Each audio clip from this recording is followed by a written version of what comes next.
Hey everyone, welcome back to Corporate Decoder, the place where we decode those confusing corporate filings so you don't have to. And boy, do we have a story about Akamai today. It looks like they're making some internal rule changes that could affect how things are run under the hood. Let's see what that means for you. Before we dive in, make sure you hit that subscribe button and join our Discord community linked in the description below. It's a great place to connect and discuss these filings. Alright, so Akamai Technologies, a big name in cloud computing and cybersecurity, has just dropped some news regarding changes to their internal rulebook, officially called bylaws. This isn't their earnings report, but these kinds of changes are super important because they set the stage for how the company operates and how power is distributed. Think of bylaws as the company's internal constitution. This report is all about those changes. On September 10th of last year, 2025, Akamai's board decided to update their bylaws. Now, why should you care about some internal paperwork? Because these updates actually change how things get done. One of the biggest shifts is how easily shareholders can now remove directors. Before it took a pretty hefty 2/3 majority of votes to get a director out, now it's been lowered to a simple majority. This means if a significant chunk of shareholders are unhappy with a director, it's much easier to vote them out.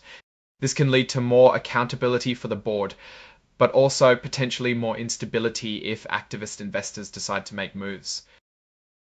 It really puts more power back into the hands of the shareholders, which in the world of corporate governance is a pretty big deal. Another key change lowers the bar for amending the bylaws themselves. Previously, it took a supermajority of 75% of the votes to change these rules. Now, like removing directors, it only requires a simple majority. This makes the company more agile, allowing them to adapt their internal rules more quickly in response to market changes or strategic shifts. However, it also means that a future majority shareholder group could potentially alter the company's foundational rules with less resistance. They also made some minor tweaks called ministerial and conforming changes. These are usually just housekeeping items to make sure everything aligns with current legal standards or other company documents, so nothing major to see there. Akamai stock is traded on the Nasdaq Global Select Market under the ticker symbol AKM. This is where you'll see their stock price fluctuating day to day based on all sorts of news and market sentiment, including changes like these bylaws. The full document detailing these changes, the amended and restated bylaws, is filed as an exhibit. This is the nitty-gritty legal text, but the bottom line is that Akamai is making it easier for shareholders to influence board composition and for the company to change its own internal operating rules. Now, this report itself was filed on September 12, 2025, reflecting changes that became effective on September 10th, 2025. So these changes are official and in effect now.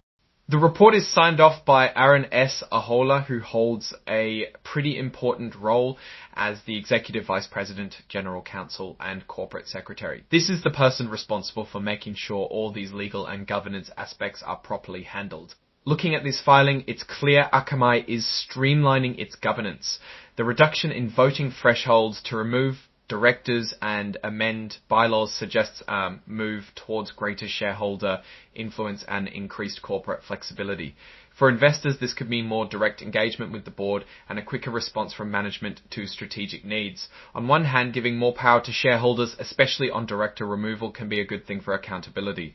It aligns the board more closely with the company's owners. On the other hand, making it too easy to change bylaws could potentially lead to less long-term strategic stability. If activist investors push for short-term gains, and combatant willful can be a good thing for accountability. It aligns the board more closely with the company's owners. On the other hand, making it too easy to change bylaws could potentially lead to less long-term strategic stability. If activist investors push for short-term gains, Akamai operates in a super competitive tech landscape, so agility is key. These changes likely aim to help them adapt faster. However, shareholders should keep an eye on how these new rules are used. Are they empowering shareholders, or are they setting the stage for potential takeover bids or disruptive activism? It's a bit of a balancing act. The company provides critical internet infrastructure, so stability and long-term vision are also very important operational aspects. Investors will want to see that these governance changes support rather than hinder Akamai's core business and growth strategy. Alright, that's our breakdown of Akamai's latest filing. What's your take on these governance changes and what they mean for the company's future? Drop your thoughts in the comments if this analysis was valuable. Hitting that like button really helps, and subscribe for more deep dives like this.